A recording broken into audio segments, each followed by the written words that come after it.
All right. So, by the way, I'm formatting the BlackBerry, and that might just make noise all of a sudden at any point. Yeah, I think so too. Alright, airplane mode. Nope, that BlackBerry. Yeah. Ooh. That's poor typing. No, guys, we're still in 2018.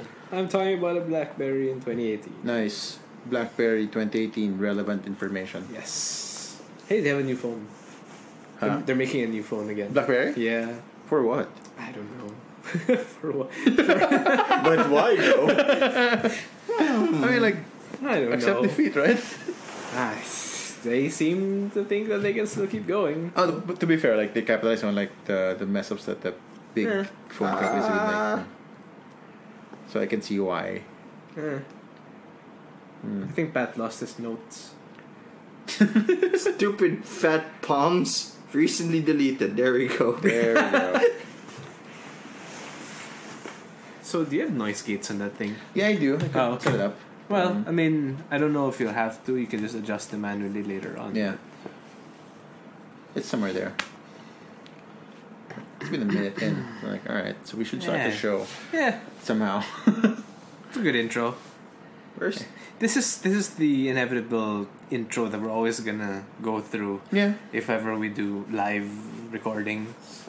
Yeah. Because it's always gonna be like, alright guys, are we ready to start? Nope. Nope. The Okay. answer is always no. How about now? And Still no. 30 minutes into the live stream. Are we ready to start? Yeah, alright. Kind of. Let's try. Fine. Okay. Yeah, sure. Alright.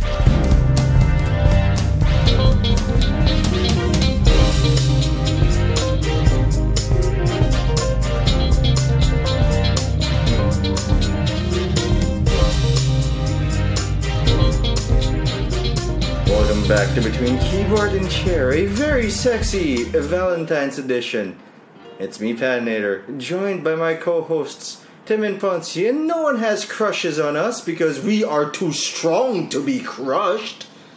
Unlike many of the characters in the games we're going to be discussing today. Today, the topic is romance in video games. How it's handled. The good, the bad, the terribly, terribly disturbing sex scenes, and I mean, a lot of people fell in love with a three-toed alien whose face they've never seen. It's gonna be a weird discussion. Yep.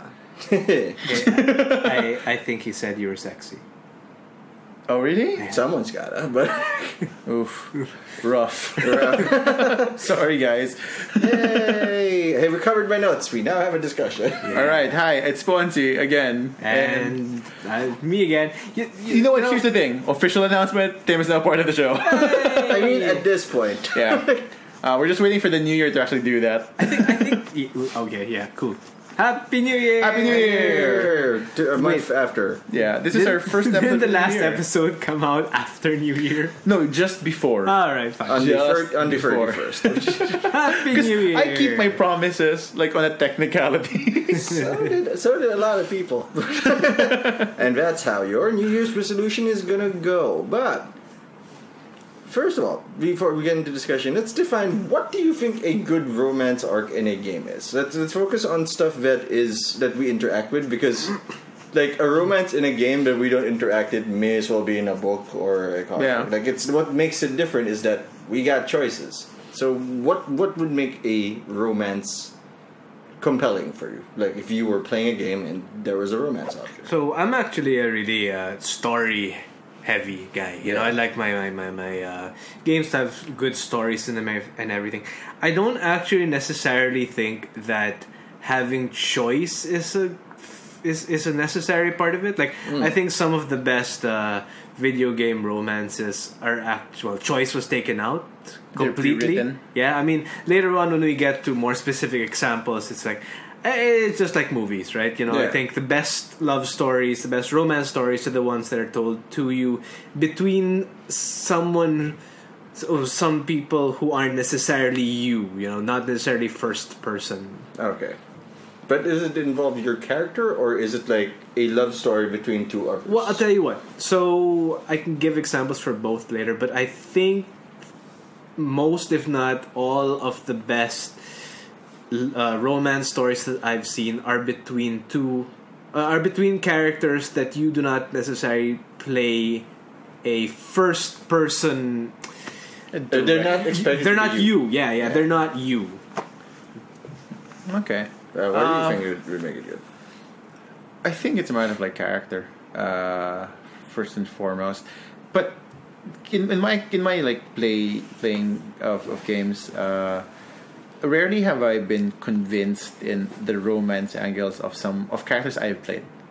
Like if you're involved in it, it's not like alright. It rarely boils down to like, okay, I will romance this character because like it just doesn't fly. Because I make an effort to see the terrible sex scenes. I haven't seen a good let's romance this character in a while, if ever. Yeah, I've always liked the romance stories of the third parties, like someone you're watching, someone else. Yeah, and I think those are the more. Because at least you have the time to buy in the story. There is a notable example in that of Dragon Age 2. I'm only mentioning this to put a mental peg in my head because I'll forget. My favorite one, strangely enough, is not even like overtly romantic. It's Final Fantasy 6. The Celes area and Locke Celes story. and Locke, I love that one. Right? Like it's not even overtly romantic, but like you kind of buy into that. Yeah. Because you don't you don't think that you're Locke, you don't think that you're Celes. Yeah. You're as Japanese RPGs go, you're always like the maestro. You're not participating, you're just making sure these dumb fucks live. Yeah, you never become the character. You're just there to control the story of the party. So I've always liked those kinds of portrayals more than, let's say, like the RPG BioWare type, where like you're the hero. Yep. BioWare's rough. Well, I mean, regardless, right? Like if you're the hero, because like inevitably the characters you'll be romancing, that was never. There's not enough background for that to kind of like that's become a thing. When it comes to BioWare is actually.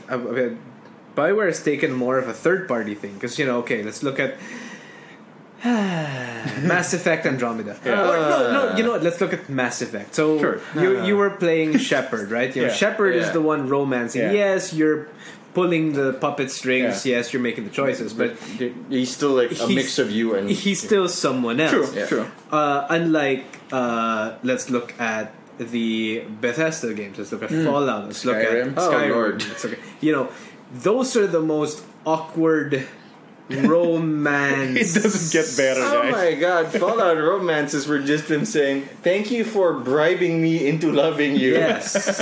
Yeah. There's now a lot I of love you. Mechanical hoops to jump into for the love option to pop up. BioWare really early on was really just bribing everybody into liking you. Yeah. Because like H1 notably, like you just throw like pearls at Morgan and like, are you ready for the real necklace? Yep. Because like you never like, even if you are not completely the character, right? The perspective you take is still something that you're that version of Shepard. Like you made him from scratch, right? Like you've chosen his features, you've chosen his talents and whatever powers, even his history, you kind of get a hand in. And so like there's still the idea that you're doing a avatar projection of yourself. A little bit. Yeah. Compared to like you as through the lens of Shepard. Yeah. Compared to like an established character that is not you at all. That you just happen to be controlling. Yeah. So and even then like that is not as satisfying as like the secondary characters.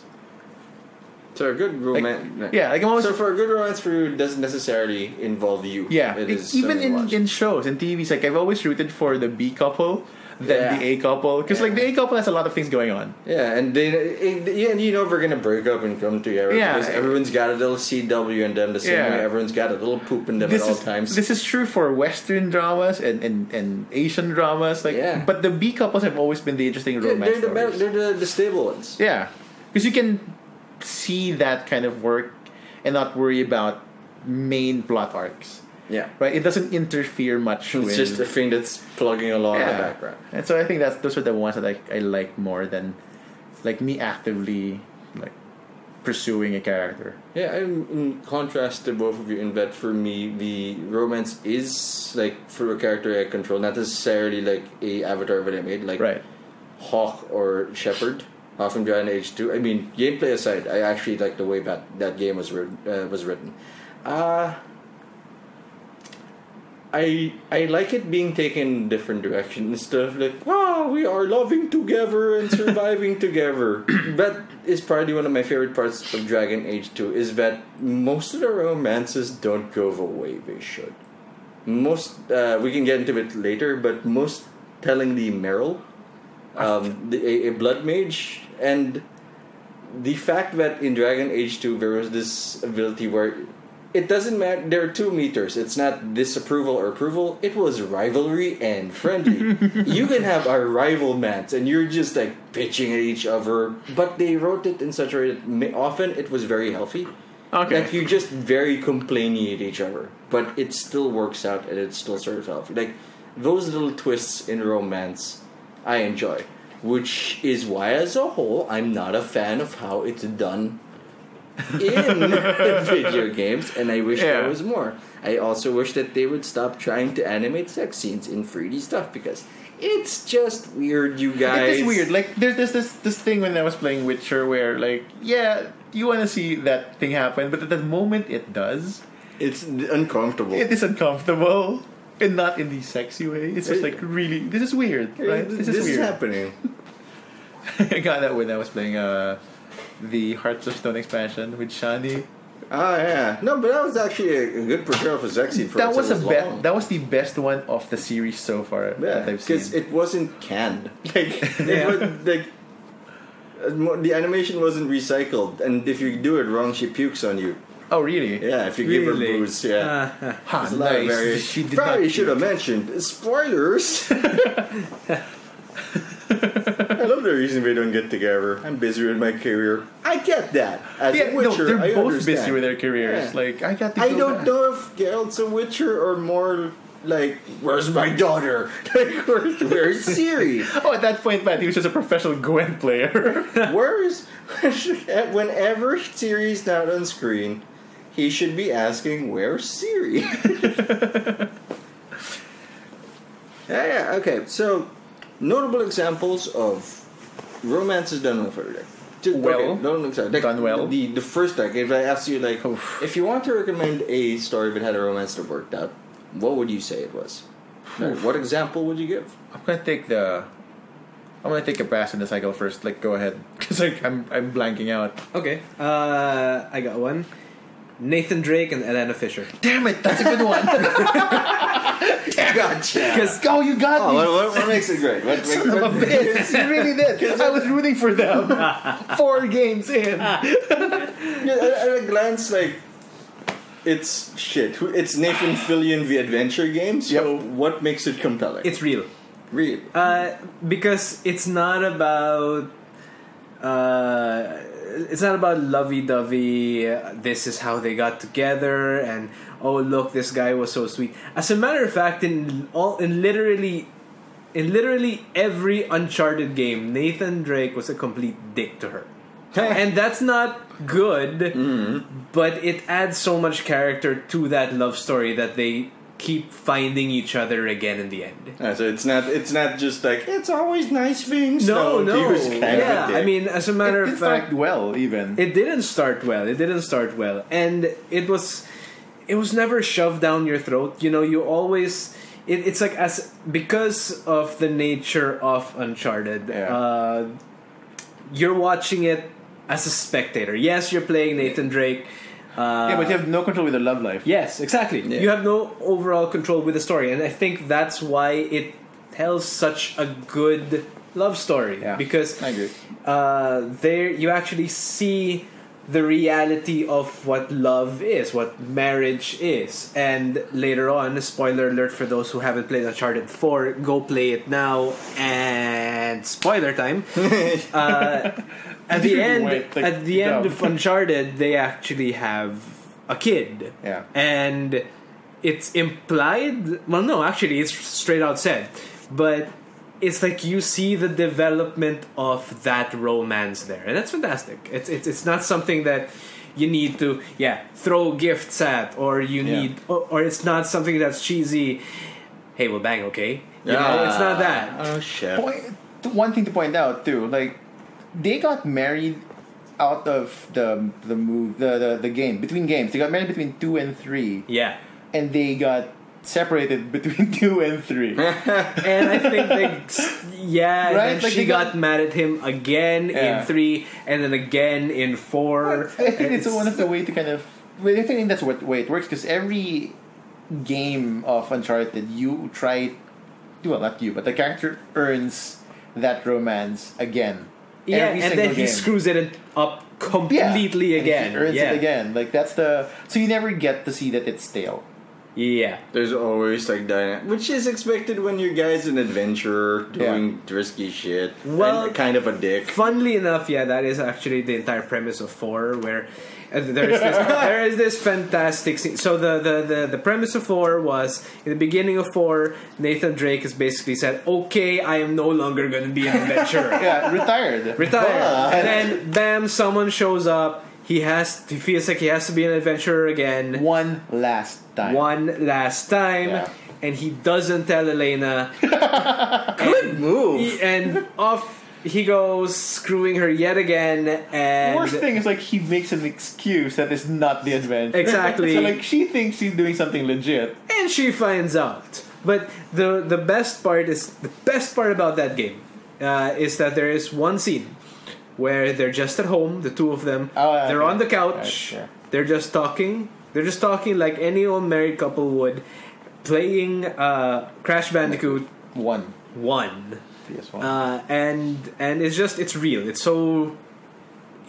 You really can get a sense of the characters and a sense of that relationship. And yeah, my favorite part was the out of the cave scene where they reconcile in the jungle. Like, you never see that the reconciliation is just like given. Right. Like, there was a process to it. It's not just magically, hey, it's okay now. And it's not even the dramatic, like, you saved my life thing. It's like they worked through the issues as you work through the game. Very discussed issues, much unlike ACW couple. Oh my god. That's a different episode altogether. Oh my god.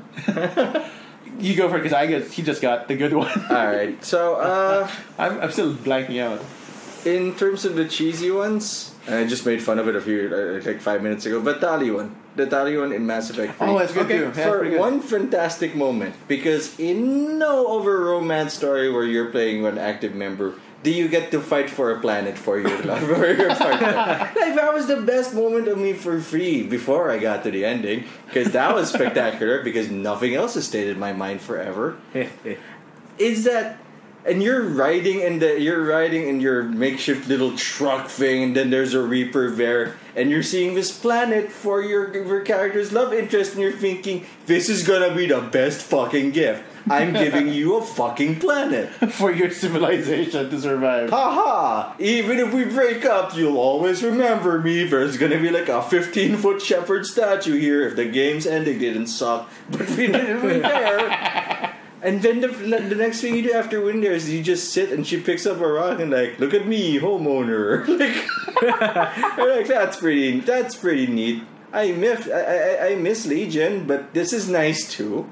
Yeah. I mean, BioWare screws up romance a lot. I mean, Jacob is terrible in Mass Effect 2. Like, he was just there because I guess everyone gets banged by Shep in this universe. Or the problems they had in Dragon Age 2. Sorry, Jacob was in Mass Effect 2. In Dragon Age 2, where everyone was bi. Because why not? Correct. Like, thanks, man. Like, thanks for destroying the depth of it. That's an interesting point. Yeah, if mechanically it's like... No, because it makes sense mechanically. But it doesn't make sense from the character. Like, from a story perspective. It's horrible. Like, it's... Like, it makes every character shallow. It makes it mechanical. Yep. Because I like the Mass Effect Andromeda one when you try to romance someone and like no, I'm not interested. Well, they did that in almost every Mass Effect. Right? Yes. There are some characters. Oh, because I'm playing female rider in. I've never played the female character in Mass Effect games. Okay. So like but you have to stare at their butt like forever. Like, why not always female? No, because like I've always played Shepard as like I'm Shepard. So like, that's fair. You know, like I can identify with it more. But I tried Ryder this time, like female, to see like how it goes. And so I tried to romance a girl because that's my instinct. What's your writer's first name? Lana, I think. No, or Lois. I can't remember. Not a pun. -10 points to Gryffindor. I couldn't find a pun. Like I was blacking out. Paul Ryder? You couldn't be Paul Ryder. Oh, it's female. So like Still Paulina. Oh, damn it. Fuck. My first shepherd was German. He looked like Arnold. He was not German. It was like Chief Shepherd.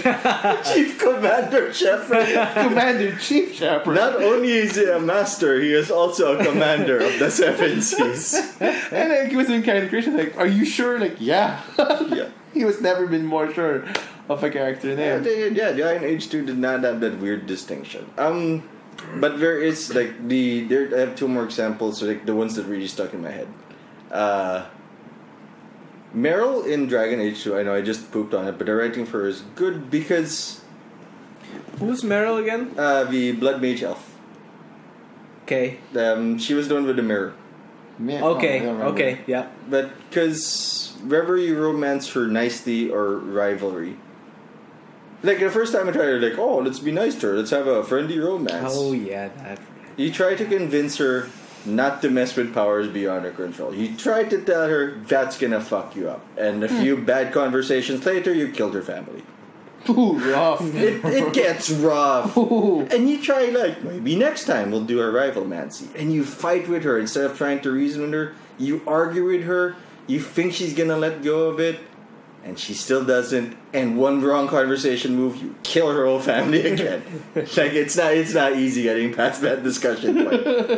And I don't run hijack characters, ironically. But because usually in D&D it's like we'll use diplomacy to cheat our way through this discussion, and I like it because it made you feel at the time that you had a choice. That you can tell her, because many BioWare romance like I can change you, etc. This one is I can change you, but she's fucking obsessed and she's not letting go of her artifact. And like that's unhealthy.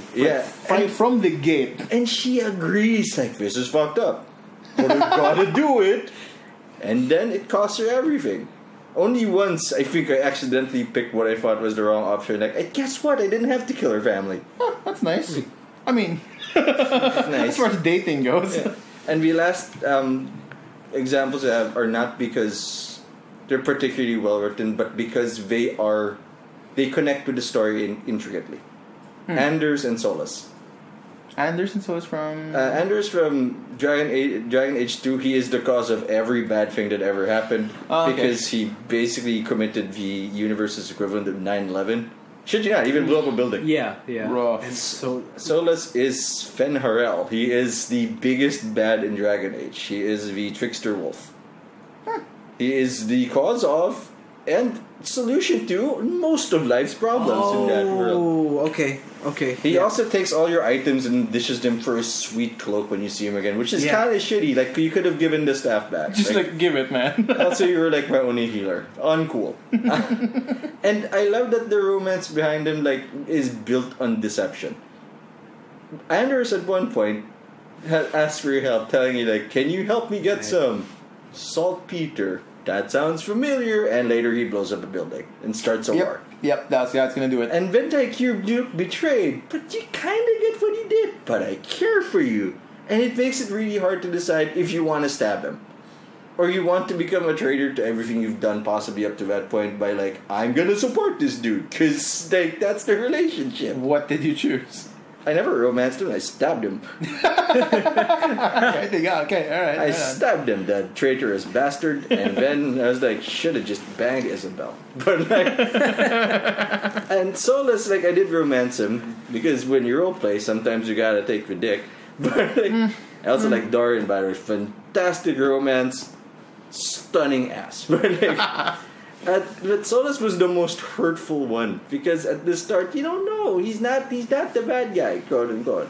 He's just trying to do a thing, and then he ditches you, and you're like, "But we had you visited me in my dreams. We had a moment. We had several moments. You were also super creepy visiting me in your dreams." And if you kiss me in a dream, this isn't Vegas. It also counts. My honor, please.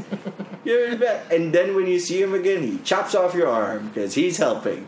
Oh, but you know. And that's whether it was the romance version or not, it hurts because your character still has the opportunity to say, like, I think I can still help you. Even as he's ripping your arm off. And he's like, but the elves and shit. But magic, though. But did you pay attention? Yeah, but the magic, though. And I think I enjoyed that. And ultimately, because it's Bioware, sorry, but you've kind of proven the choices don't matter. Very telltale of you, though. But, like... dig on dig. Bang, bang. That's a twofer. Hey, if you're gonna brag about choice systems, make them count. But my concern was that because they tricked me in the moment to think, like, maybe I can make it work if I romance him. Maybe Anders won't blow shit up. Why did you lie to me? Because that hasn't happened before. Like, I know it, like, now it's like, oh, lover's gonna lie to you, bitch. This one was new. This one was fresh. Anders especially, like, why did you... But, and Solus, like, oh, they're not gonna do a second Anders. Surely everyone is on my side this time. That's a twist. Yeah, what a twist. That's a twist. Oh no, he's bad. He's Fenrirel. Oh. The Great Wolf. The Trickster Wolf. Trickster Wolf. Ah, please help. And then, what does your character do? Do you back him up? Do you follow him? Do you be mean to him? That's why I want to see Dragon Age 4, which is somewhat confirmed. So is it confirmed? Mostly. That's so I can break a few eggs. Why would they assign a new head writer if it wasn't? I believe the new one is Patrick Weeks, who you may know from the most interesting parts of Mass Effect 3. Oh, that's promising. Tuchanka and Ranok. That's promising. Yeah. That's good.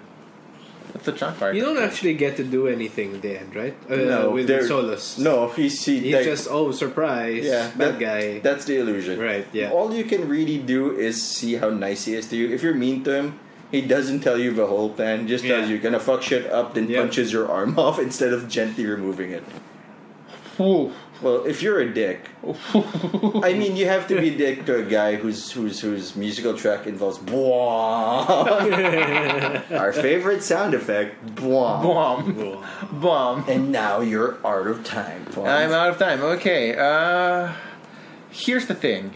Would you like more time? No. I think because I realized it's not really time. I guess I was cheating. I was like looking at what the nothing really I'm cheating right now, looking through a Steam library. Right, and what I've come to realize in the past like 5 minutes is that I don't, unless it's like right in front of the like a quest item. I never really pursued the romance angles of games. Yeah, you didn't really? Half an hour ago. You were like, you can romance people in Fallout. Yeah. Like even in Stardew Valley, like I've created a very successful farm. Okay, that Stardew Valley goes back to Dragon Age 1, where. You bribe people. Literally, you're giving them gifts. Yes, that's it. That is true. Spending a little bit of time, sure, you're gonna be my date, sure, but it's basically throwing stuff at their face. It's an escort service. I am not a whore unless you give me grapes. It's an escort, but like there's a mechanic for it, right? And granted, it's a pay for time spent system. I realized in the 4 in-game years I've been playing, I've never really seriously tried to romance any of my neighbors. There's your problem. Because it's not the goal. True. The goal is to make a successful farm. That's the objective, and I have succeeded in that objective. I have been given by my grandfather a reward for it. Now my farm is now something to produce artisanal goods. But the point is, art is anal goods. But the point is, like, I've never really that's never been like the main thing. I've been, as a gamer, it's been an objective driven kind of thing. Unless romancing someone is a quest, the point. Yeah, that's rarely gonna happen. Fair. Yeah. or if I want to see someone naked in games. Like That's really why. because like Witcher 3 was like that for me. Like I Miss Marigold. We're gonna get that right? Yeah. Hi, Miss Marigold. That was worth it. But other than that, really, because like it's always incidental. And I've always been a fan. I realize of like the more subtle kind of relationships in shows and movies and games. Yeah. Actually, on that note, I'm gonna give my examples when you're done. Yeah. Okay. on those. Like. That's why I think the one that stuck to me was like the lock thing. But it was not the point of the game. It was something in the background that happens that if you paid attention, you can see the trail. Yep. But it was never given like this is a main plot point, except for that one scene which kind of just sells it. Yeah. Right, you need the Arya scene to sell that, and then they're done. Like they never kind of go back to it again. They do a little bit. Like he's always the first person you look for. Yeah, I mean, but other than that, right? Like that's, but it's not like that. Take a pause to look at the romance. No, they never stop. So like, I think I always like been a fan of the more subtle. Like it's never the lovey-dovey thing. I get it. I'm extra. That's why.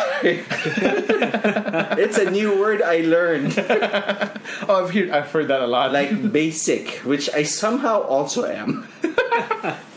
I want to be normcore. Like that's the goal. Ooh. I've bought normcore shoes already. So What the hell are you talking about? Extra is, you know how dramatic the Skywalkers are? They're extra. Like, Vader didn't have to throw Palpatine down the chute, but he did, because it's the most dramatic thing he could have done at the moment. Yeah. Okay. Basic is, that's hard. Basic is a more like nuanced definition, often attributed to people who are the most common denominator of a certain thing. The most common? Yeah, the lowest common denominator. Lowest. Yeah. So it's the most common traits people have. Like the easy ones are like those who go for chai latte / boots and chai lattes. or muscle shirts. Like like when you think as about generic as fucking possible. Like, of course you did that. Of course. Right. Yeah. So that's what basic is. It's not the compliment to be basic for the most part. And normcore is just like a person who tries to be as normal and unflashy as possible. So blank shirts, brandless clothing, plain block collars. Please agree with me that normcore is the worst of the three words you just looked. Because it has core in it. Oh, the word is terrible, but the lifestyle is more acceptable for me. Neat. They can all be terrible. Just say norm is the worst. Today Tim learns. I think that's a new segment. Today Tim learns. New things he hates. Not even that old. Yeah, but you're just out of touch. I'm out of touch. Wait till Don't worry, you're not missing much. Wait till your kid starts using words you don't know. Yeah. Yeah. And Facebook. No. Oh, that's rough. Ooh. Yeah, by the time she's old enough, there will be no more fake. One would hope. Anyway. Yeah, so that's the reason I'm having a hard time. Like, that's fair. Oh, I'll tell you what. If I may, there you go. If I may add to that sentiment. So I think that's an amazing point. Yeah, like even with Uncharted a while ago, it's fine. It's not subtle, but it's not shoved in your face. Yeah. Right? I want to give two more examples, if you don't mind. Okay. Number one is Life is Strange. Oh, okay. I know of it. Yeah. I've never played it. Ooh, Bay or Bay. So Life is Strange and Life is Strange Before the Storm, which is the one that actually just came out now. Yeah. They have a very good take on teen romance. It's very... I don't know how to describe it well. You should play it. And it's sensitive because at the same time, they are on the cusp of bisexuality. Or, it's right. They're not here and they're not there, but it's teen years, experimentation here and there. So, but it handles everything its appeal now. so subtly and so well and so genuine. Like, I think that's the key word, right? Genuine. It's also just a part of a greater whole, not sure. Yeah, and it really beautifully straggles the line between friendship and romantic partner. So okay. I mean that's amazing. Yeah, those were always interesting. I'm I think. spectacularly proud no one made the straddling joke. And the other one, the other one's on a lighter note, a much lighter note. Which I'll tell you one thing. Okay, just to contextualize this. In the series of games that were based on these two people, your first thing would never assume that the main thing that's tying them all together is romance. Okay. And these two people would be Tom and Jerry. Guybrush and Elaine. Oh, that's a okay. good one. All right. Right? I mean, That's a good one. You're never gonna think that Monkey Island actually is a romance. Is a romance. It's the story of Guybrush and Elaine being torn apart, putting back together, torn apart again. Because you're focused on the talking skulls. Yes, you're focused on the pirates, it's The salesman whose hands won't stop. and that's like, it's not even the point of the game, but it's so well done that it doesn't have to be. Yeah. You just, there's a romance there. Yeah, but that's the tension of the characters, right? Yeah, exactly. Like the game revolves around those, but it's not the point of the game. Yeah, so I mean, I think that has to be one of the better developed ones, even though it's not really developed. Yeah, but yeah. I have a similar one. Yeah. Red Dead Redemption. I never Marston finished and that Abigail. game. Marston and Abigail. Right? Because Marston, the interesting thing about that is Marston didn't want. Like he never would have met. It's a nice, cute, meet cute thing. Abigail saves him and kind of nurses him back to health, and they just kind of develop this like strange, flirty, semi-flirty relationship. Like it's very polite. Yeah. Well, Marston is a polite guy. Exactly. Like so, he's just as polite as you can get, and she indulges that politeness, and then like over time of just like being proximity and whatnot. And they never really sell it as a romantic one, but you can see that there's some tension there, like romantic tension there. So that was kind of nice and something because it doesn't remove like the main objective of Marston, which is like revenge. He's like, big on that. I hear he's big on that one. So like it doesn't get in the way of the story, and it's weird because like in retrospect you appreciate that because when you first meet Abigail, it's a pain because it's the tutorial part of the game. Yeah. Like you get to do this dumb task, like running around the farm and chasing dogs, corralling the pigs. Like, oh my god, that was horrible. Lord.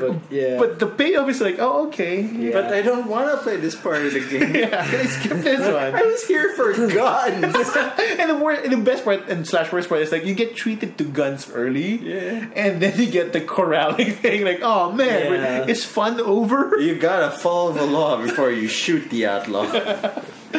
So that's I think close to that. Like it's never that wasn't the point of the game. Like clearly the point of the game is revenge and redemption of the character. Maybe some Red Dead. I mean, mostly maybe they through hate commies. mostly through the revenge part. Yeah. But that's an interesting, I guess, development for those characters. You never expect it. You think that Abby's one of those like one-offs. Like she nurses you down and then like goodbye. We're done here now. And then later, like, oh, okay, all right. I thought she was just gonna die in the tutorial. You're never sure where she's gonna be. So that's that. I do have an example for the romance done well, but being in the background, being subtle. Ezio. But in the third, Ezio and Sophia. Yes. In the last one, because you have a quest where you have to chase her down, like, oh my god, I gotta get her flowers. Yeah. And because you literally start Ezio as a baby. That's like, oh, we went too far. You're like, move left hand, right hand. Yeah. And you get to see his romances as he grows up. You get to see his lovers die. You get to see his family die. And he gets mostly family die. And he spends the entirety of all 3 games, whatever his main objective is, recovering from this trauma of losing his family, finding the feathers, getting revenge. Revenge. And just trying to move on with his life. That's why I found the fact that in Free that there's a little side quest where he just finds Life. I kind of like you, this lady. I got to use my assassin skills to get her flowers. And later at the end, when he exemplifies what choice he makes in life, when he gets the Apple of Eden, pauses and says, "No, you know what? I'm done. I'm gonna live a happy life." And then you get it in the epilogue. He's like, and then he married and he had babies. Yeah. Like, and he's like, he chose love. Yeah. Yeah. I think that the reason that works really well is because you have the time. Yeah. You have 2 games. 3 games. Well, I mean, 2 games to understand Ezio first. 3 games and a short film. Yeah, right? So you have like the 2 games to kind of like figure who he is. So by the third, you're just looking at, of course, this is the choice he'll make. Like, course you understand that choice. Except for that point where they were all telling him, like, this is a hook and a blade. Yeah, Together, I mean, they're a hook blade. They work like a hook and a blade. Shut up! I want to see the face he makes. They're like, really, dude? Very disappointed we didn't make the Constantinople joke there. Okay, this is Constantinople. Istanbul? Not Constantinople?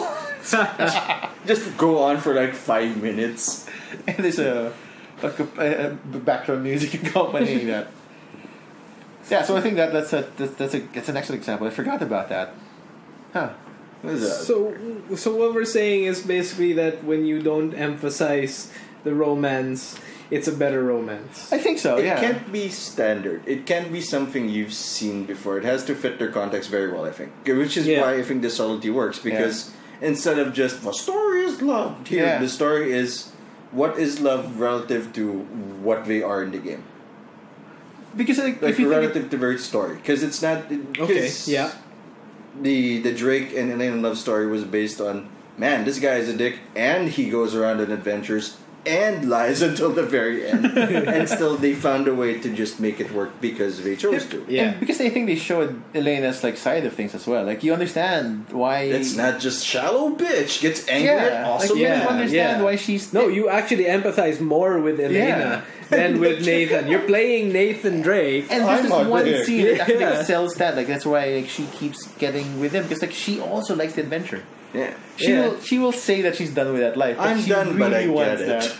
Yeah. And so like of course they'll get back together because it's just part of them. And in the end, like that's what they do. In the end, that's what they do. They stop doing normal life. It's not just because the script said so. Yeah. Because at that point, like as the adventure goes, they get to understand that normal life is not for them. Like this adventure thing will keep happening. Yeah. And they either like lean into that or keep splitting up because that's the alternative. We've seen them split up twice in the 4 games. Thrice. If you want to count 2, right? Like because that's also kind of no, they're not 1 and 2. Well, yeah, fine. They're not between yet 1 and married 2. there, They're not together. They broke up. No, yeah. So and between 2 and 3, they've also divorced or separated. Yeah. So they've split up more times than you'd think in a game. Almost as many games as there have been. -1. So I think that works. And like, I think like mechanically speaking, if you look at all the similar games BioWare Bethesda, there is little context really. Like it all boils down to certain cycles of choices. So it's not a compelling story. Yeah, that is a very nice segue into the next part. The problem of applying romance into a game as not just a subtle part of the story, but instead like an active part. Yeah. Like one of the main problems is we've been alluding to is the horror function of every character ever. Yeah, because like have a gift or just lie to them and say like, well, I like you. I'm just doing this to fuck you. Because like if you think about story, right? Like there's agenda of characters in every story. Yeah. But in a game, you're never focusing on the goal is never to, unless it's a dating sim or something similar. Yeehaw! In dating the it's not the point. Character, right? It's literally something that's it often is a reward or a side effect of another quest.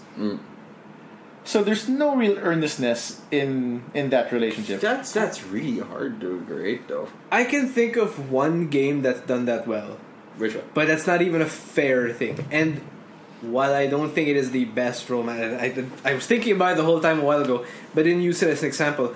The Witcher 3 has done that all right. Caveat. Exemption. Caveat is they did it horribly in 1 and 2 because 3 was able to capture 1 and 2. You know what I mean? Yeah. 3 only worked because 1 and 2 existed. Yeah. The most awkward romance story in 3 was with the one person that you've never met. And that was Yen. Yeah, unless you read the book. Unless you've read the book. This is a bitch who's angry at you for She's not in the first game? No, it's the first time she appeared. Yeah, Triss technically took her role. Yeah. Triss was in 1. You Triss can't Marigold was in recognize one. her because... Have you seen Geralt in 1? Google it right now. No. It's awful. Sir, I have all the games. He's a gremlin. But He's not very... Yen was never there, and she in terms of the character development, she probably has the worst. She is like the lead character. The She worst internal to the game. Yeah, Yes. Because, like, I never played a Witcher game until 3. So, like, it's the first encounter with the story. Yeah. And you get the impression that She's been around because She has not. because in the beginning she's right there, right? Yeah. It's like, what the hell is Geralt doing She with has her? a What? relationship The old with Geralt. lilac and gooseberries. She has a relationship with Geralt, and she has a relationship with Ciri. Like, a very tight one. So, like, you think that she has the most storied history. And she does, just not in the games. Oh, okay. Right? She actually is probably the richest character there in lore. Yeah. But not in actually the games. You don't. But so going back, that's why Witcher 3 worked. Because if you had played 1 and 2, Yeah. then the romances in 3 didn't seem so weird all of a sudden and awkward. I mean, you can talk about Triss and the lighthouse. Yeah. And okay, you had a spat and then you got back together. Triss, I love you, and lighthouse. Yeah. Right? Yes. Man, Dijkstra was awesome there. He was so on your side. Yeah. But you don't really. Spy Master. All of that seems so BioWare sudden, Little so bit. afterthought sudden. Yeah. Unless you knew all of what happened back in 1. And why the hell was she? Well, I think you didn't have a choice but to get her. But why was she fighting with you at Kaer Morhen, right? Why would she come back? Yeah. Why would she care? When we're conditioned to think that it's a romanceable character with a good sex scene. Well, of course, because, like, that's the introduction. That's the right? norm. Good's a strong word. But like when you compare it, for example, to Mass Effect. Yeah. Mass Effect's changed characters in every game almost. Yes, Yeah. Miranda was in 2, and She's in not in 3. 3. She is in 3. Was she in 3? She's a cameo, technically. She has cameo, a yeah, cameo yeah. sex scene as well in 3.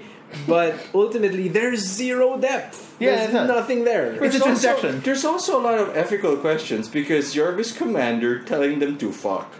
Like, it's awkward, Yeah. dude. Yeah. Like, hello, I am your boss. I am about to send you into suicide mission. Fuck or die. I am Shepard. And the secretary too, right? Like, Yes, but Kelly's nasty. She's the one who was having sex with the dog aliens. Actually, now that I think about it, I mean, they did recycle a bunch of characters. Like Tali is there from 1 to 3. Yeah, there she's are also- there are 3 characters It's I think that it's- stick with you from the start. It's Garrus, Tali, Tali, and Rex.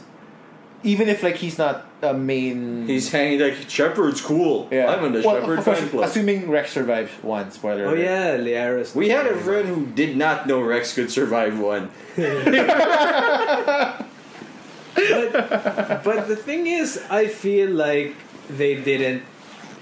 Whenever I played a Mass Effect game, I loved the Mass Effect games. I even loved Mass Effect 3.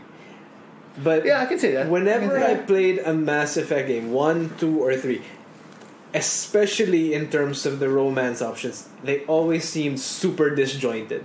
Like I was just starting over again. It wasn't a continuation from one or from two. Acknowledgement of history. Yes. Actually, the most coherent ones there would be Dali and Liara.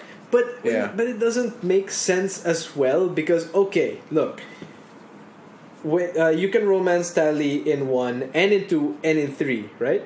I think 2 you can't. I'm not sure. Oh, maybe she doesn't. Is she part of your party? I'm pretty sure she's a part of the party in 2. Because Tali and Garrus hook up in 2, I think. If you don't work with them. Because if you don't hook up with either of them. Maybe the weirdest part is like, okay, so you've hooked up that's whoever it is. Let's say you hooked up with Garrus, right?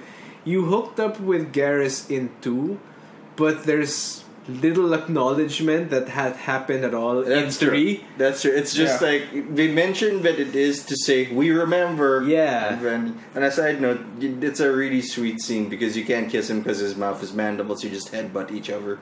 It's kind of sweet, but you can't fuck him because he will crush you. Taurans are really strong, right? What? Taurians are really, really strong. Yeah. But apparently they can't beat the might of stupid humans. Okay. Which is, by the way, like a sci-fi trope at this point. Humans so stupid, why they beat advanced alien? That's because hold my beer, Pat. That's why the Vulcans are freaked out about us in Star Trek, right? Oh my god, didn't they just finish a civil war? Why are they in the stars? Because no one is as reckless as humanity, apparently, in sci-fi. And I'm thinking about running with that even in my D&D thing, like, because I was like thinking about like world lore, right? And like, what are the elves thing? Oh, they're immortal and pretty. Dwarves are great smiths. Like, what do humans get? Why are we the most dominant species on the planet? Aside from the breeding? Aside from the breeding, because like you could argue that like rabbits will breed, but they'll never topple humanity. I think.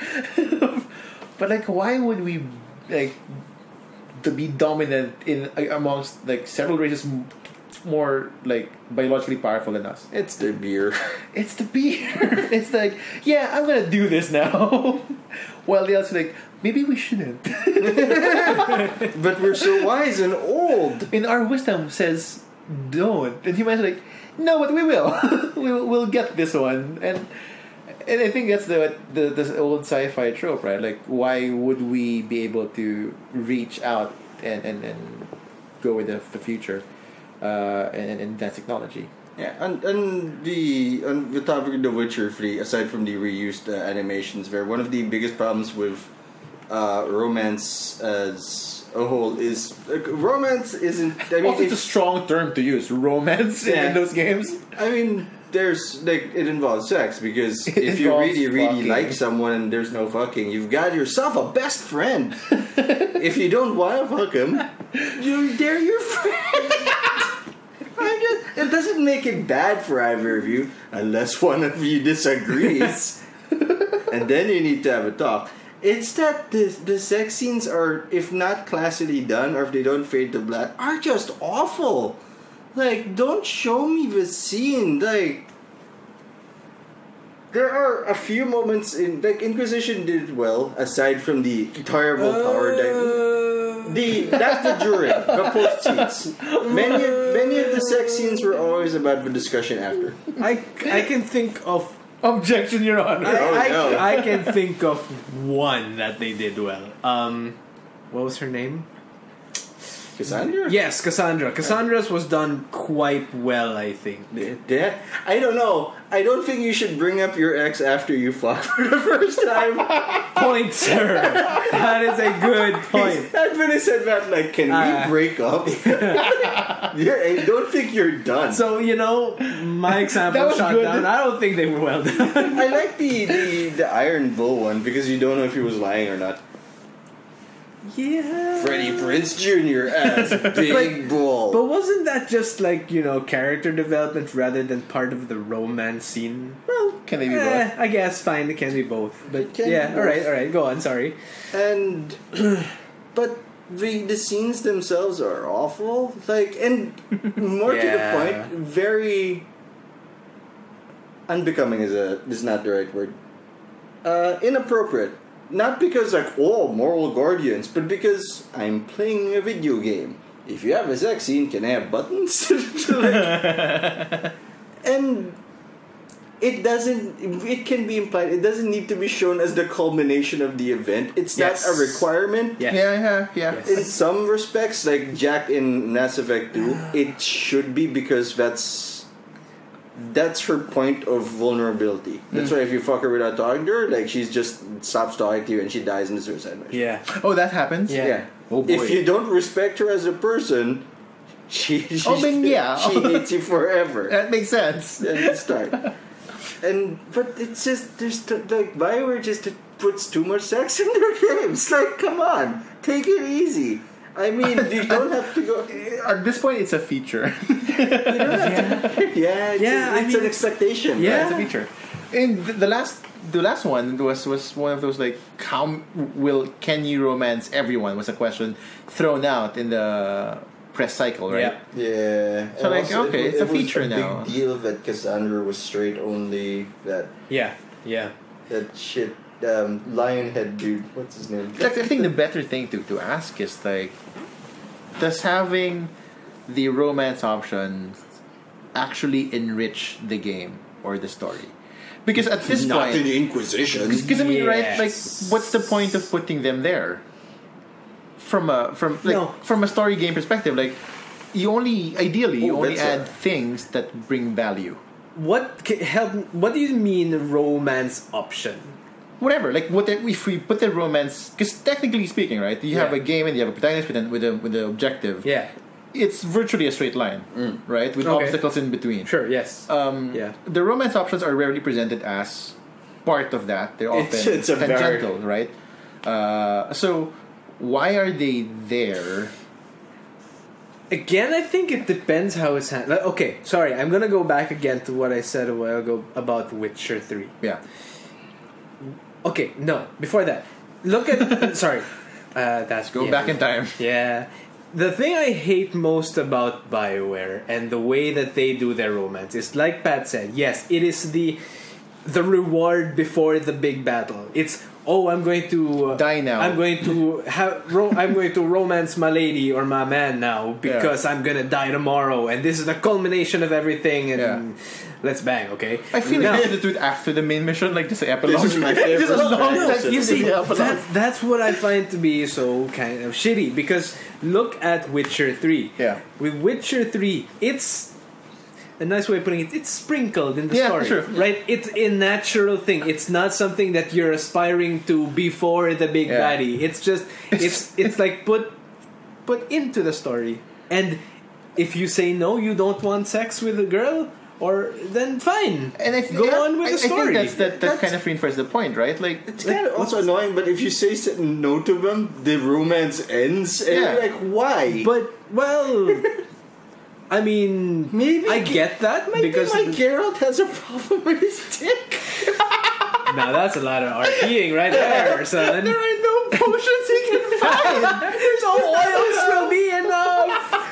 Or too many. Or too much. Like, I thought Ogrid oil would make it big. Like, I'm sorry. It was Ogroid. Ogrid, right? Like giants, right? What's her name? The first sorceress that you find? Like Kira. Yes, Kara Metz. Yeah, you randomly fuck her. Yeah, that was weird. Or you don't, right? Yeah. You It's never. You never pressured see, into that's, it. I think. That I think is the perfect definition of the romance option. Consent? Because, no, it's One, yes. Two. well, consensual romance is usually a good thing, yes. But like you put that in the story, but you can choose not to follow it. But it's not gonna screw up your story. Yeah. It's not a hey, I'm about to fight last boss, do I wanna bang? And let me choose who I wanna bang. Yeah. Right? Yeah. Or you start the game off thinking or and I'm guilty of this, I'll be honest with that. Like you start the game off looking at a fact, saying, okay, who can I bang? who can I romance I've done here? that. And from the beginning, you have to strategize. Okay, I want to end up with this person. I've done that for Mass Effect too. So this is what the choices that I have to make. You start RPing. Yeah. You start just like wanna ban. You start min-maxing romance. Yeah, that's What You made the game fuck Tinder. is that? You're min-maxing romance. Yeah. It's ridiculous. So you never really have to do that in Witcher. I mean, yes, there are the points where I think that if anything, that speaks to the strength of the game Witcher 3. sure, yeah. Than the way people think about these things, right? I mean, it's the exception to the not the rule. Like It's the exception to the rule. Yeah. It's the exception, not the rule. right? I mean, Yeah. it's one of those. No, but that's the thing. That's why I feel like it's the completely wrong word to be describing the Witcher games with, but it seems like it's the most tactful way to handle romance. Even though That is not a word that you should I think the it's- deal with the devil is that, like the BioWare games, we will have the thing, but it's so we won't unnatural. be unnatural, but we won't show tits. They Which- do. BioWare? Yeah. Oh, Holy in Dragon crap. Age, that's right. Dude, in Dragon Age, in Mass Effect, Where in Mass Effect? 1, maybe not 1. Like side boob at most. Side boob. Side boob at but most. like In they're not, Andromeda, they do. In 3, they do. they're not in as 2, obvious I'm in not Mass sure. Effect. The 2, none. Maybe 2, None. none. None. But 3, It's- I think, does. Andromeda definitely does. Oh, I haven't gotten to that part. Oh, wow. But like, Don't- which is like, Don't expect a lot from me to give you that. Oh man. But again, right, for me, it's a matter of like value. What does it add? 100 hours in that game wasted. Like, what does the romance angle For add? me, it's like that Nothing. for it's in for RPing. It's enrichment in the story. Like, is this a Yeah. decision your character? Oh, wait, that's my point, right? Okay. But it must Yes. also fit the context for that to work. Yeah. Like in an adventure story, again, Celeste and Locke, it works because you expect them to have interacted sometimes. Yes. And it grows naturally with it. For in Drake, it might not be important in terms of gameplay, but it does enrich the enjoyment of the story because there's an additional dimension to it. Yeah, that exactly. You can Hey, so- appreciate. By Sorry. the way, though, sorry. By the way, with the examples that we gave a while ago, I think, not one of them. Oh, I could be wrong with this. No, sorry, Dragon Age does, but not the majority of them don't feature sex Yeah. or nudity or whatever, but they're featuring romance. So Sure. like, what are we talking about here? We're talking about because when it's such a weird line when you talk about romance in a game. Are we talking about romance in the game, or are we Or talking sex. about sex Yeah. in a game? I mean, generally speaking, I mean, that's my point. Like, I think that the games that we acknowledge as having a good romance angle, regardless if it's sexual or just a relationship portrayal, that particular thing adds value to the story. Yes. Yeah, it Right. adds another dimension of enjoyment. Yeah, but It's- like the ones that are not great, you can see them tacked on. Yeah, like Fallout, where we literally twist our head around like The Exorcist. Right. Yeah. Like, I do love you, says Curie the robot. And I'm like, I regret spending 8 hours on this. I guess it comes back to like Oh man. mindfulness of like the story, right, and choice. Like it doesn't. Not every game RPG or not needs to have this angle. No, not Yep, all of them. yep. And it should take a backseat to everything. Only if it makes it richer. And Yeah. if you can write it, oh my god. Yeah, You can write it you can write it well. well. And tactfully. Well, not even. We've learned this. Hey. Just well. There is some very solid stuff when we get to the third part of discussion. Oh. But sorry, go on. Go. That's my point. Like, I think to have like we would recognize good romance if it really does serve the story. Do you think? Sorry.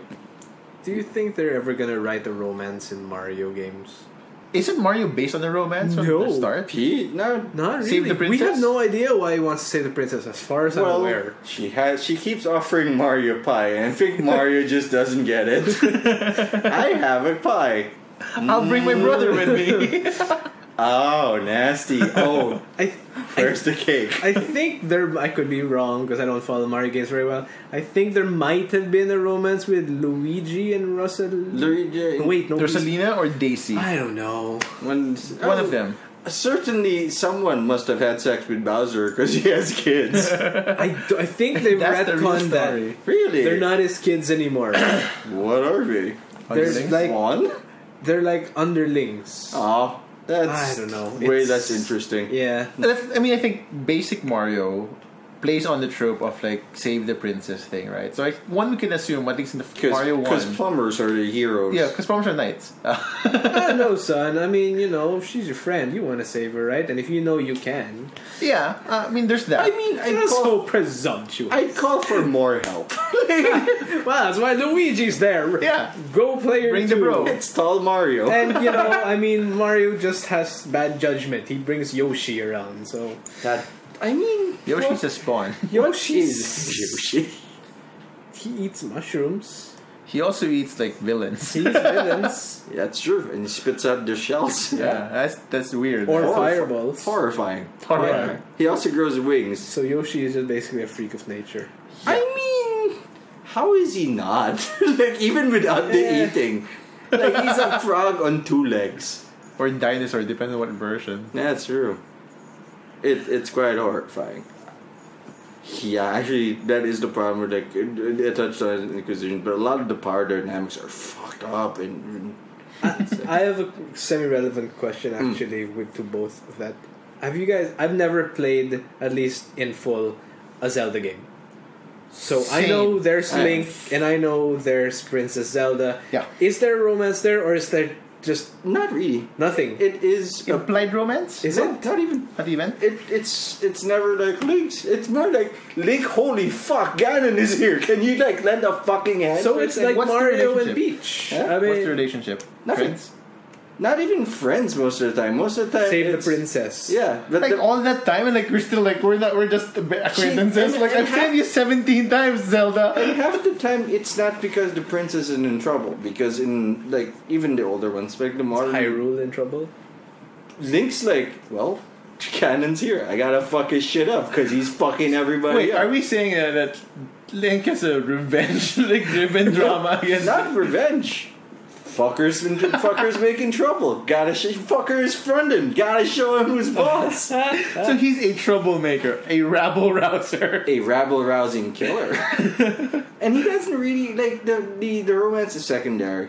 Like if anything, like Right. I have seen no evidence of it.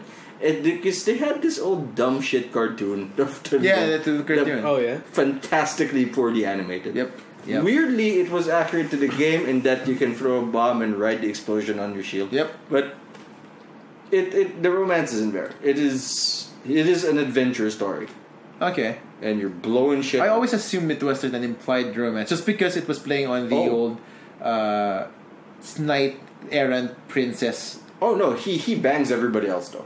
Link? He bangs a fish princess. He bangs a Link? horse raiser. Yep. Really? Except In Ocarina of Zelda. Time. Really? Yeah, like all the ladies love him there. Actually, even in the newest That's one. what. Wait, gives him wait.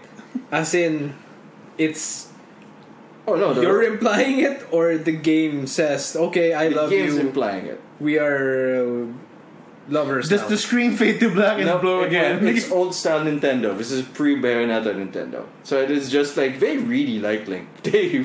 Okay. I think Breath of the Wild is a bit more Mature. in that respect, I but don't still even nothing. think so. No, yeah, I mean, But that's as far as Nintendo still goes. and yet okay. I haven't played it, but apparently, a really damn good RPG. Really angry. I Except for the breakable weapons. I've And the sampled it. rain. I've sampled it. It's really my bigger Like a issue. sausage platter? Yeah, because I have a friend who has a That's rich. a Switch, and and he has that game, so I played it a bit with it a bit, and you can really see like it's a very promising game. My concern was I was playing with the sticks a little. I'm worried it would snap. It's a little like a PS4 controller. Like, oh yeah. Well, more sensitive because the PS4 controller has some like girth and stability to it. The Switch controller, because they're so small, feels like I might break it, and it's not mine. So like, I'll play it nice. But yeah, it does. I could imagine myself getting time in on that one. So on the closing note, or at least the closing topic for this, is the saddest romance, like the saddest moment in a romance. Like, this is like the roughest. Like, oh, I wish I can reload this. For me, it was Witcher 3, partially because of the graphics of the time. But when Yen breaks the gin, the wish, and then you tell her, and then she asks, "Is the magic gone?" And Geralt's like, "Yup." And she just looks at you like, I broke her heart. I broke her. And I read that differently. Yeah, and she just looks sad. And she's like, can we just sit here a while? And you're like, I like, that was the point where, like, I had no interest in romancing yet. I hadn't read the books. But I'm like, can we just not do this quest? Because, like, you look hurt. Oh boy. I mean, That yes. felt bad. Yes. I read it differently though. Like, I was on the reverse where, like, I felt Geralt wanted that to not happen. Like, but it was Yen who wanted it to end. Yeah. That's my read on it. Like, Geralt was, No, but the expression in Geralt's face was, I really didn't like you at all. Let's go home. Fuck this bitch. Because, Siri. She's still gone. That was racking. I didn't want to do that again. And every time I play a Triss playthrough, which is like all of them, because I don't know Yen. She's kind of a bitch. That is the most game Geralt you could be. Because game Geralt had amnesia in 1 and 2. And I'm like, I don't remember that ass. Yep. And damn, would I remember that ass. And I don't. So you must be lying, whore. Wow. Whoa. Geralt, easy there. That's true. He doesn't call anyone a whore. That's like the one thing he doesn't call anybody. He's actually very polite. I done it. I mean, to sorceresses. Yeah, I mean, he's been very... Well, he banged his way through their friends lists. Yup. Goodness, Geralt. No phone, who this? Except I think Philippa. Philippa was smart enough, like, that dick is trouble. Oh man, do you have any? I think so. Is it gonna be Final Fantasy VII? Yeah, it is. Yes, it's 100% Final Fantasy VII. Come on, that just hurt too much. And when you're a young kid, yeah, I think it's that. Like, when it came out, the target audience for the game was a much younger demographic than current Final Fantasy fans. But oh man, that was the worst feeling. Walk it back. And then you were gonna find Game Genie codes Game Shark, Revive Aerith. You gotta try. Oh, there were these. Oh, and man. you're like, did I do something wrong? No, surely they'll revive her later. Yeah, surely they will, right? I didn't even get her fourth special yet. I don't have her ultimate. See, that's the one, right? Yeah. Like, that's the I should be able to complete. That makes sense. That's how games are, and like. Roll credits. Oh. Like, what do you mean roll credits? Right. Her face was there. She's back. No, it's a ghost. Oh no. That hurt the most. Ah, man. That's a real ballbuster. You went out on one date, but you could see you really liked her. Yeah. She was. Because you wanted date 2. You never got date 2. You wanted date 2. And it was so sudden. Surprise, handsome white-haired man penetrates young brunette. Yep, that's was it the from headline. The back? Yeah. Yep. She was praying. She was kneeling, praying, and then shink. That's it. But you're Bye-bye. so cool. How could you do this to me? Coolest character. Oh boy! All right, I'm depressed to be now. fair, that had the really long That had cultural impact. Yeah. Like, people from different generations have suffered from that one. I thankfully I didn't have a PS at that time, so I never played the game. So I never got the moment. I got those in movies instead. And the days before spoilers. Yeah, that's right. You didn't see that coming. Yeah. That's just like, unless your friend's a dick. Unless your friend. That But then guy's again, an asshole. You're the cool guy because you've seen that like already. You know what's gonna happen. You're just No, waiting you don't for- feel cool, man. You feel like, why could I just not have seen that? Because that broke my heart and made me cry. Can I do something? Phoenix down. Yes, the Why? most bullshit part about Final Fantasy, Phoenix down. Come on, Which is man. a long-running mechanic in the game. Yes, you can revive Is anyone. there any with a explanation Phoenix for it? down. No, and well, I don't know. I think it's only knocked out, not stabbed in the gut. So It's the abstraction of HP that makes it weird. On a slightly related note, FF5 had a similar scene with someone dying. Not nearly as dramatic, Galuf. The thing is, they had the presence of mind in that game to have your characters the opportunity to try to use a Phoenix down and just say it's ineffective. Why didn't you do that there? It's like anything. I don't know, man. She went through clean. Yeah, that was pretty bad. Oh, you're dead. I guess I let you go into the water. Which Yeah, did burial. baffle me because he was in the water, standing in it, drops her, and then you see he's standing on nothing. Like it goes all the way down. She goes far down. And like, Cloud, what's your secret? I'm Japanese Jesus. I can only walk on water, knees up. So it's like I'm always kneeling. That's what God wants. Yes, that's what Japanese God wants. Blonde Jesus. Because With giant sword. Japan is quite famous for their natural blondes. They are now. Natural? Oh boy, I don't have anything, I think. That's right, because you're the point of you're just Yeah, because I don't- because you don't really focus on it. Yeah, so I don't think I've actually had a memorable, like, traumatic love story unfold. If anything, mostly it's in the movies, so like it doesn't count. Because I grew up watching movies and TV shows, not playing games, video games. So like most of my experience with those kind of things come from just TV stuff. Yeah, so I got nothing. Like, I mean, the sad ones is like, oh, I didn't know you can romance people in the game. Credits roll. Like, oh, okay. If anything, though, The Witcher kind of regretted romancing all. Yeah, traditionally, that's the goal, right? Yeah. You get a bonus Yeah. for the harem, and now it's like, oh. Now you got Because I really wanted to end up with Triss, because like of all the girls, like she seems to be coolest, But maybe. but maybe. And then Kira's like at the start of the game, like, this is just a trick. This is sabotage from day one. Bitch is fronting. This is sabotage from day one. I haven't even met the redhead yet. Shady. Yeah. So yeah, that's it, They man. gave you 2 redheads in one.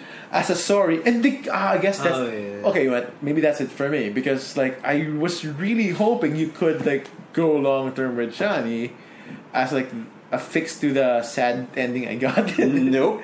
And no, just like leaves. Like, I thought we had a moment. I thought we had. To be The fair. boat thing. I thought that was special. Have you started, what's it? Blood and Wine? Yeah. Blood and Wine. Have you started that already? Yeah, I've started that. But you're not at the end. Oh, I'm at the Okay. start, sir. Yeah, Oh, okay. there's something there for There's you. something there for Okay, that's that. good. I mean, it actually still depends on how you did things, but there's something there. Man, Look I at was- me screw that up too. I was expecting Geralt to go hard on Anna Henrietta, but like, nope. Yeah. Nah, too rich. Yeah, but like that's one of the few scenes that might be like progress from the animators. One of the few scenes when she takes off her skirt to ride doors. Yeah, that was And cool. Geralt was like, "Damn that French booty!" Like, Geralt, calm down, son. You're chasing some shit right now. Like, this is not the time. This is clearly not. But that's it. Like, I think that was a great character moment for her. Because I don't like snooty nobility in games. And then Was she a sorceress? No, she's a That's duchess. queen. That's The Duchess. yes, right, Just a right. Duchess. And that's why they didn't get together. Yeah. So like that was nice. We're like, oh, she's an action girl. That was Yeah. cool. And then the head like, oh, Good job. I love the little like it's slightly on it, but I love the motion capture in that thing when you tell her to wait and she tries like she misses her hips when she tries to like be defiant. Crap, that's embarrassing. What do I do with hands? How do hands work? Yeah, I guess that's it. That's it. That's it. That will be the appropriate ending to a Valentine's episode because all relationships end in separation or death. Thanks for watching. Hope you enjoyed the episode. Yes. I'm not sure I like how that went.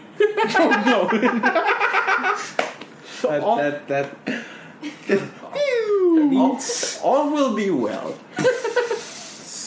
Yeah. If it's any consideration. It's also no. No. I mean, what he said was not false. I mean, it's not also wrong, highly but depressing. Hey, when you die, it's not like you'll remember. Welcome to our first downer ending. Oh, we're gonna work on this. Happy New Year and happy trivia. If you're listening on Valentine's Day, you also know that it's Ash Wednesday if you're a Catholic. And I think it's gonna be Lunar New Year soon too. Yeah. So I can't wait for the happy Lunar New Year stuff. as well. There you go. That's some food. Eat up. And So yeah, Food's a happy point to end on. Food's great. Eat stuff. take your lady. You may never eat Take your man. Take him out somewhere nice. Yeah, have a nice meal. Have a nice meal. Even McDonald's. McDonald's is fine if it's with the right company. And try not to Think about linger death. and think about all of our impending doom. Yeah, or something. I mean, Nice hanging out with you guys again. You can find us on currentlyarchive.com, but we're working on a bunch of other things to it. Or like between keyboard and chair at WordPress. I'm hoping that by the time this comes out, we've got another place to put these already on. I'm hoping this might be, making no promises, I'm hoping this might be the first episode that people can get on iTunes. So we'll see. We're gonna work on that. We're gonna work We'll on see. better distribution. Yeah, we'll see about that one. We'll see. But Is there anything else? Nothing. I think that's it. no, Goodbye, guys. Happy stuff days. See you soon. At best, Valentine's Day. Yeah. I end this round. It gets worse. It has been weird for the past 5 minutes already. We're cutting that out. No, that's fine.